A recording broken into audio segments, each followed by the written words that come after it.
Hello rugby fans and welcome to FloRugby's first video recap for 2025. Whilst we were kicking back, eating turkey and enjoying the company of family and friends, the Warriors who take to the pitch every week kept us highly entertained with some barnstorming United Rugby Championship action. Played across a rather strange week with the opening clash taking place on Friday evening between Munster and Leinster at Thomond Park and concluding on Wednesday, January 1st with a pair of Welsh derby fixtures. This round truly had it all. So here is a quick recap of all the action that took place in round 9.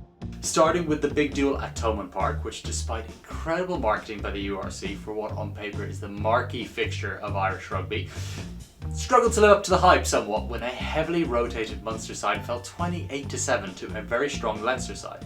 Whilst the result was rarely in doubt, the final score doesn't quite tell the full story of a clash which at points could have swung in the home side's favour.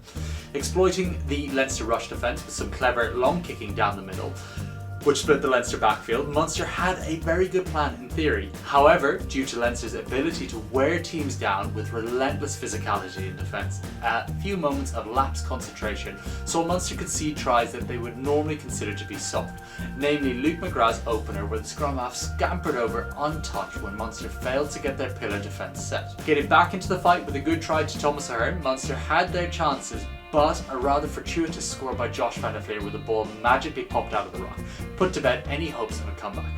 For Leinster, the result was another step forward with Sam Prendergast in the driving seat as he once again put an impressive display. For Munster's Jack Crowley, there is little doubt he will have been frustrated to have been rested for the head-to-head with his rival for the Ireland number 10 shirt.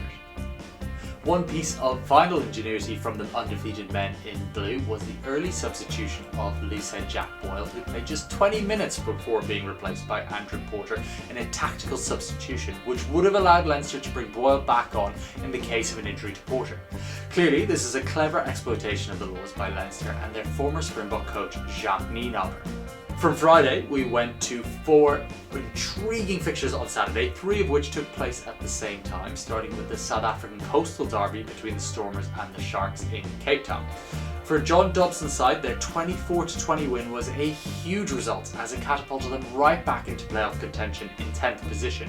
In what was an evenly poised encounter, this clash swung on a yellow card to Sharks winger Ethan Hooker in the 41st minute. From here, the Stormers would score 3 tries to 1 in the remaining time to lock in the full 5 log points, courtesy of scoring 4 tries in total. From the balmy summer afternoon in Cape Town to a blustery one in Edinburgh, the home side would gain revenge for their loss in the first 1872 Cup clash a week earlier as they downed the reigning champions Glasgow Warriors 10-7. Standing in stark contrast to that first contest between the two sides, the score would be just 3-0 until the 67th minute when the Warriors crashed over for what felt likely to be a decisive penalty try. However, in what was a truly un-Warriors-like moment of madness, the visitors would immediately concede a try to Edinburgh's powerhouse loosehead Pierre Schoeman, which ultimately proved to be the difference between the two sides and secured yet another drawn series in the 1872 Cup.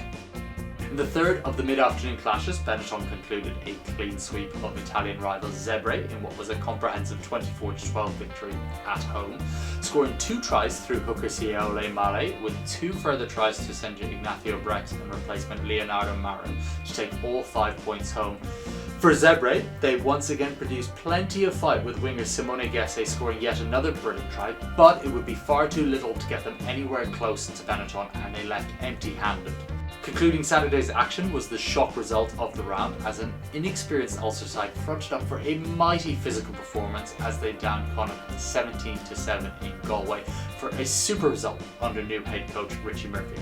The win puts the Belfast side just 1 point outside of the top 8, but more importantly it would have filled them with massive confidence, with young fly half Jack Murphy putting in a brilliant showing, whilst number 8 James McNabney and lock Cormac Izuchukwu were immensely physical in the forward pack, setting the tone for the rest of the team.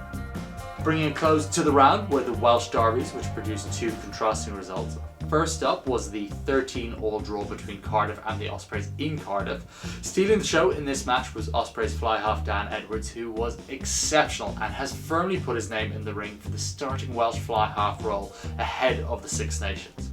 From one very impressive fly half to the next, the Scarlets, led by Sam Costello, put a beat down on the Dragons in the final match of the day as they secured a 32-15 win at home.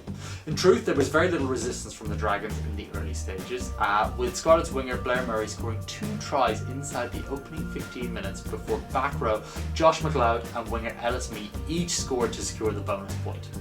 So that concludes our quick recap of the action. Next up on FloRugby will be the Investec Champions Cup and the EPOCR Challenge Cup, which will each hit their third rounds next weekend.